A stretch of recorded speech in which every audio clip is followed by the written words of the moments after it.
What's going on, people of Earth? How you guys doing today? 2 videos in one day. I'm on a roll today. Hey, I wanted to share something with you guys. You probably seen me eat some steaks and some stuff that looks like it's probably a high dollar, but I don't hardly buy food that is really on the expensive side. I'm not like that. Now, every now and then I'll buy some Chilean sea bass. That's a pricey fish because that's probably worth it. But steak, no, I'd never pay full price for steak. But I'm going to show you this steak recipe that we're going to do today. It's going to be simple. It's not going to be, we're not even going to do it on the grill. It's raining outside today. But I'm just going to show you the prep for the steak first, and then I'll come out and show you what we're going to have with it. We're probably going to have some greens and probably have some cauliflower rice. But I want to show you something here first. Okay. This right here is a cut of ribeye steak here. And again, I don't pay full price for steak.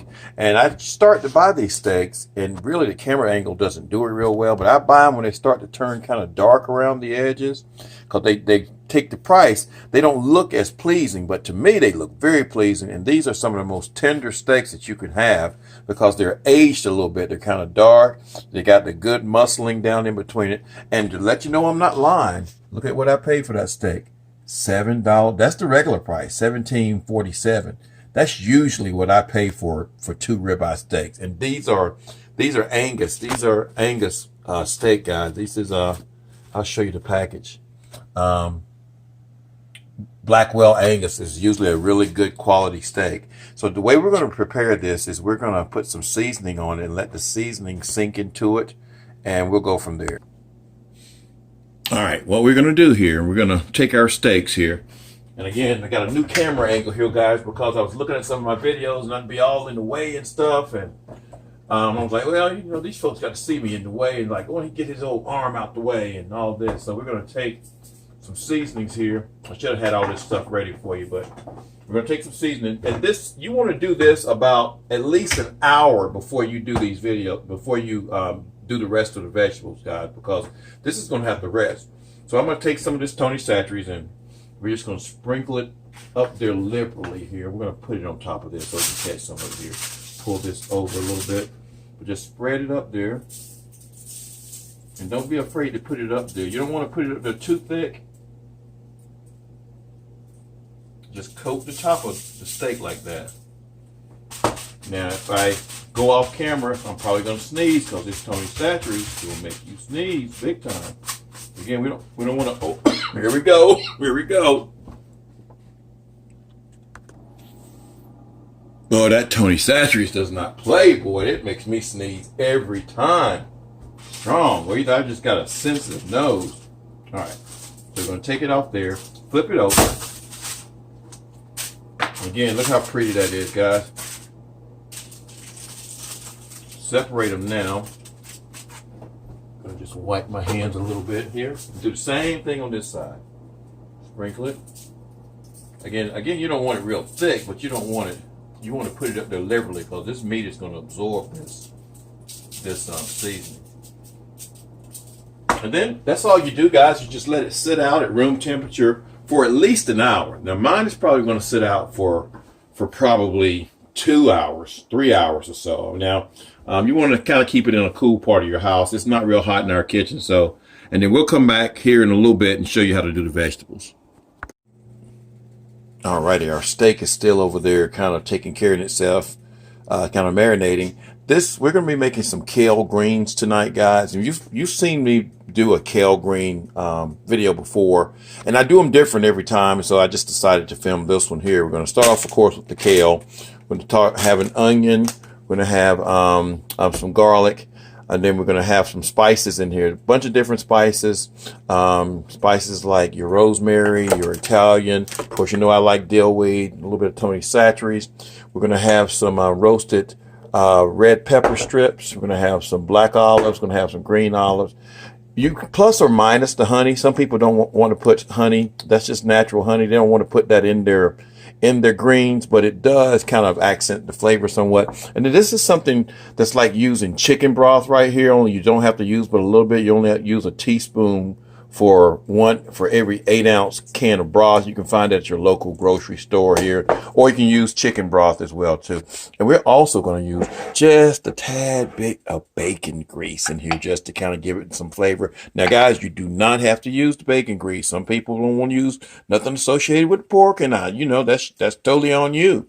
You can use olive oil, you can use avocado oil, you can use corn oil, you can use whatever oil you want to use. You can use butter if you want to, but for what we're going to do, we're going to use this right here. So let's start putting this thing together.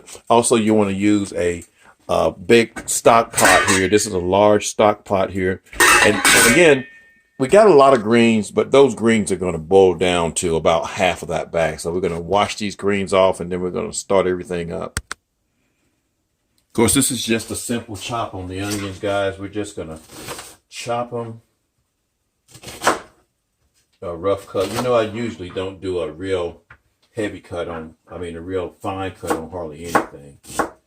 I like the chunks. Some people may not. If you want to put yours in a food processor, you can. This one's starting to grow a little bit, and I don't think that's going to really matter that much. I've eaten them like that before. They never killed me, so I don't think it's going to kill me now. Again, we just do a rough chop of these onions here.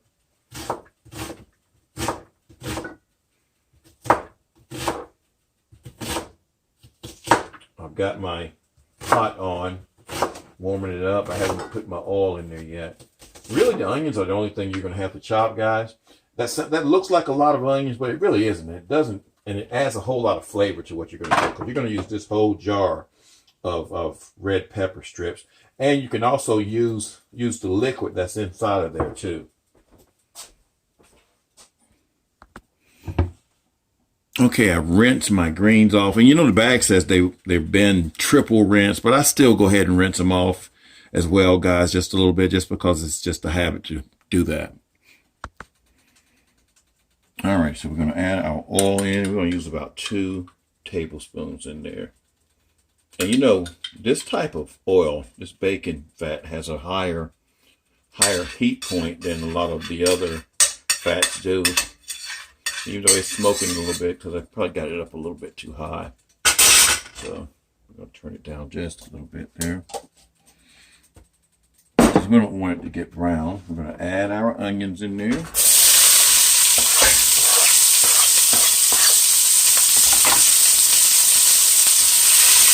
to saute these until they're nice and glistening.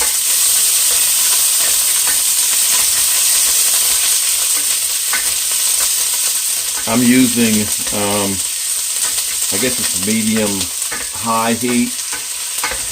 Well, it's medium heat. Medium, it's not really medium-high. And we're just going to keep on sauteing those.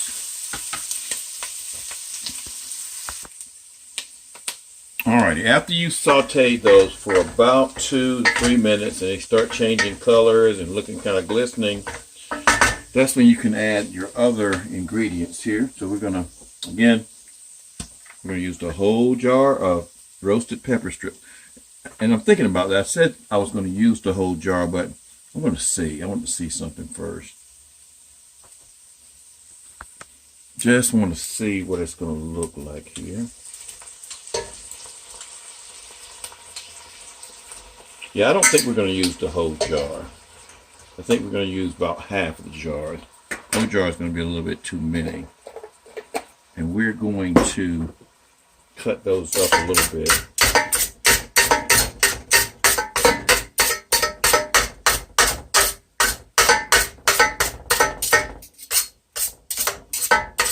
Okay. We're going to use a couple of tablespoonfuls. Did we mess up here? No, we didn't mess up. A tablespoonful of our black olives here. A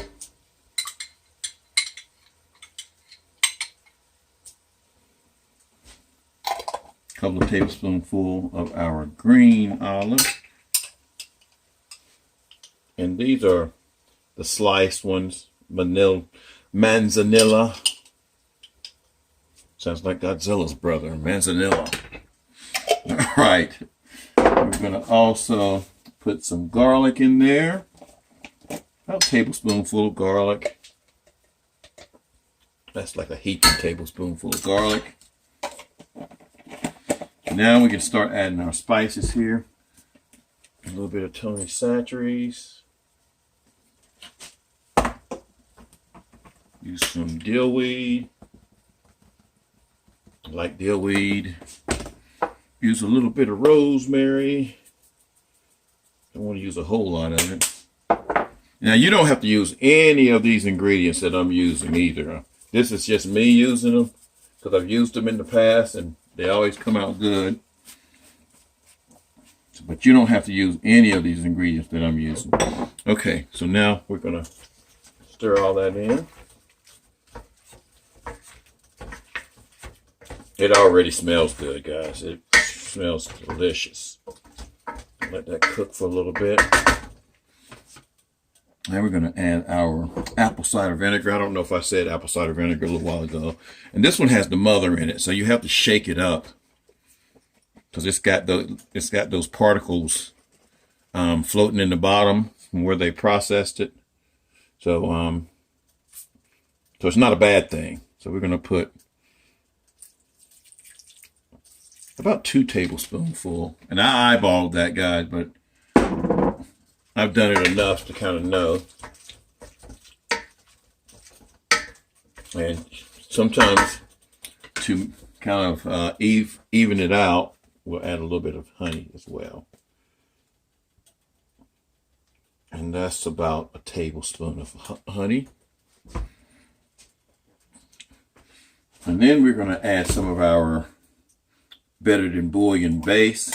And because it normally calls for a teaspoon per cup, we're going to use 1 tablespoon, which is 3 teaspoons. And this is just going to add flavor to it. The bacon's going to add some flavor, but this is just going to add a little bit more flavor without having to use chicken broth, because we can add water to it, and that'll melt down. That will melt down, and because we will have to add water because the greens are going to absorb a whole lot of that. So have I put everything in there? I think I put everything in there. I could put a ham hock in there maybe. Okay. Put our greens in there. And it looks like a lot if you've never cooked these before. Be careful though, that you don't spill them all out. But it looks like a lot, but it really isn't, guys. We'll clean up the stuff that went on the side here. Ooh, we don't want to put plastic bag in there, do we? No plastic bag in the food. All right.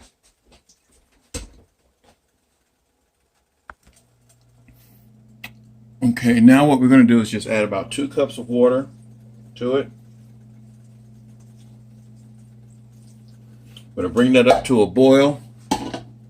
And then we're going to let it simmer. And we'll come back as soon as it starts boiling. But you'll see the color. That's the thing you need to kind of look at. Look at the color of it now. And then once it starts turning a little bit darker, you'll know that they're done. And you don't have to cook these like collard greens. You know, kale doesn't have to be cooked for 3 or 4 hours. You know, these will be cooked in about 40, 45 minutes. Alrighty, it's actually been about 15 minutes, guys.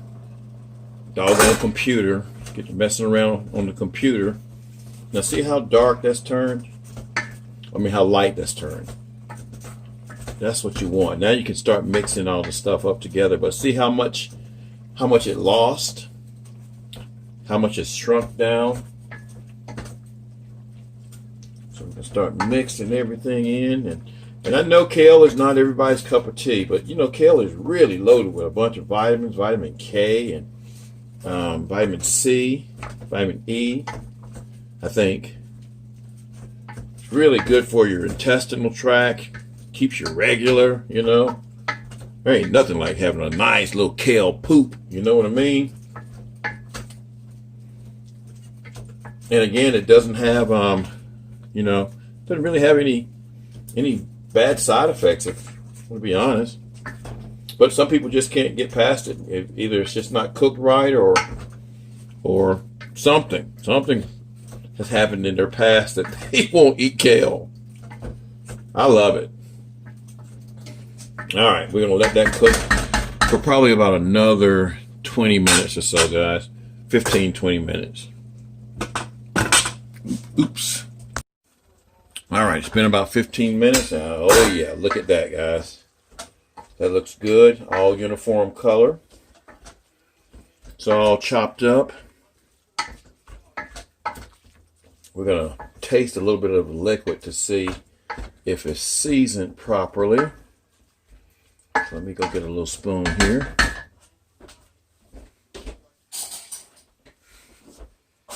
Make sure it's not too vinegary or not too sweet. I don't think it's going to be too sweet.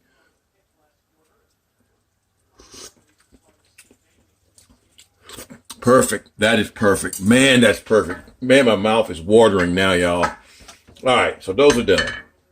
We're going to turn those off. And then we're going to go to the steak. All right, here are our steaks here. Our steaks have been on that dry marinade for, gosh, it's probably been about 2 hours, guys. And if you look around the sides, you see that moisture that's coming off of it? That's where it's pulling some of the fluid from it, from the steak itself and seeping into the meat. And so this is going to be a really good steak here. All right, we're going to do our steak in this pan here. This is kind of like one of those, it's the next level down from a cast iron. There's a name for it, and I can't think of the name, but I'll think of the name here shortly. But it's not stainless steel, but it's almost like a cast iron. So we've got that preheating on medium. You know, of course, cooking a steak, probably the best way to cook one is on a grill. You know, that comes out the best. But it's raining outside. It's kind of nasty outside today, so we're going to do this inside. And I actually have one of these pans, a cast iron one, that's got got raised grill levels on it. But this one right here doesn't. So we're going to do our steaks. I like mine kind of on pink on the inside. My wife likes hers kind of medium. So I'm going to put mine down for about 2 minutes, 2 to 3 minutes. Put hers down for about 4 minutes. But you'll be able to tell just by looking at it how they're cooking. And also you can tell by feeling them as well too. I like for mine to feel kind of like right in this area here, you know. And if you make a fist, that's kind of like how my wife wants it. But I want mine to feel soft. Again, I want it to have a little bit of pink on the inside. So we're going to go for a few minutes. All right, the other thing we're going to have, and the reason why I hadn't mentioned that we're going to have something else in our food is because we're going to have some of this rice cauliflower. Now, I could have bought some fresh cauliflower, but this is just easy to use, guys. And this right here, you just pop these in the microwave. Once they're cooked, you put your spices on it, season it up real good. We're going to use some Tony Satchery, a little bit of curry powder. We're going to use a little bit of turmeric as well. It's got the directions on the package. Basically, you put it in for about 3 minutes or so. Let it cool for about a minute. Then you add your spices and you eat it up. All right, my steak's ready to be turned here. Oh yeah, that's kind of the way I want it. And we're gonna let that cook for another 2 minutes and 30 seconds, 3 minutes.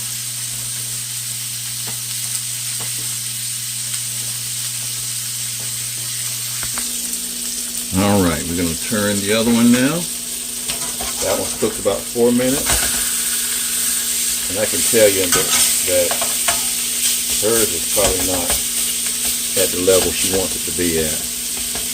Mine's getting real close. And this right here is the tender point, the tenderloin part of it. On this one, it's around here too. So most of this is the sirloin part.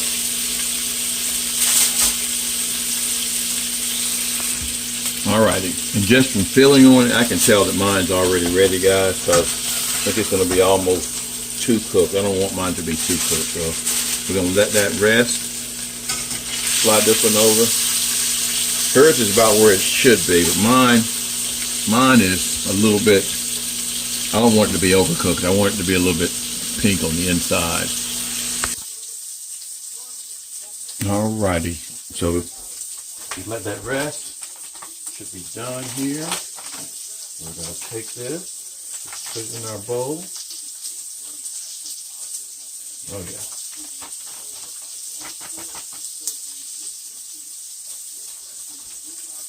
All right, we're going to add our spices here, guys.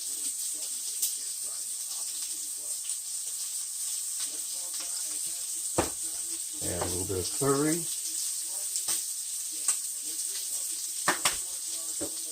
Add a little bit of turmeric. A lot of turmeric. And we're going to stir it up here. Again, it's so easy. It is so easy to make this. Again, I can do it with the regular head of cauliflower, but this is just so convenient. Now, if you want to add you some onions and garlic and things like that, or some olives, you can do that too. Even some carrots, but it's fine just like this. That's just an easy way out, pretty much. Then we're going to cover it up so it doesn't get cold. All right, we're going to flip that one more time. You got the juices running out right there. Oh yeah. So I'm trying not to overdo it here. And check that temperature just to make sure. My wife, she'll be telling me to put it in the microwave if it's just not right. Hey, that's too pink. Put it in the microwave for a little bit longer. So I use the timer, and we're at about 140 right now, so we're good. And see, this thing will keep on cooking, so I'm going to go ahead and take it out now because it'll keep on cooking even after I take it out, and it's already at 148 and it's cooking real fast. I'm going to go ahead and take that out. All right, we're going to take this out. It's already about 152. Take it out. Let them rest for a little while. Let all the juices kind of coagulate inside of them. That's probably not the right word, coagulate, but you want all the juices. You don't want to cut right into it because all the juices will be released. So, all right, now what I've started doing with some of these greens sometimes is I start chopping them up a little bit more. So I've got this nice little chopper here, and we just take this and